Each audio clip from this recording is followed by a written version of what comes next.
বিসমিল্লাহির রহমানির রহিম। আসসালামু আলাইকুম।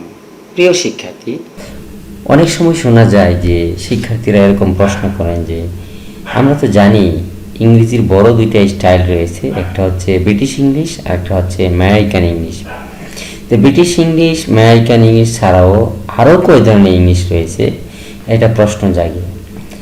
আর এই সমস্যার সমাধানটা নিয়ে এসেছি যে ইংরেজি সাধারণত দেখা যায় ব্রিটিশ এবং আমেরিকান ইংলিশ, প্রধানত ব্রিটিশ এবং আমেরিকান ইংলিশ। এছাড়াও আরও ইংরেজি দেখা যায়, যেমন স্পেনিশ ইংলিশ, এরপরে হচ্ছে Scottish English, Irish English, Australian English, New Zealand English and Northern English.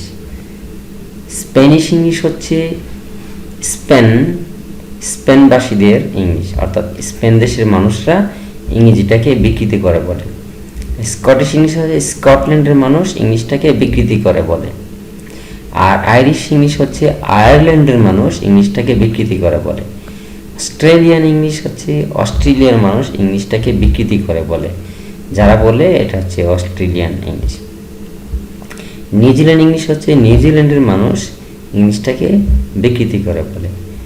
R Northern English হচ্ছে ইংল্যান্ডের উত্তর প্রদেশের মানুষ কেউ কেউ ইংলিশটাকে নিজেদের মতো করে বলে, এইখানে এটা হচ্ছে নর্দার্ন ইংলিশ, ওই অঞ্চলের ভাষাটা হচ্ছে নর্দার্ন ইংলিশ।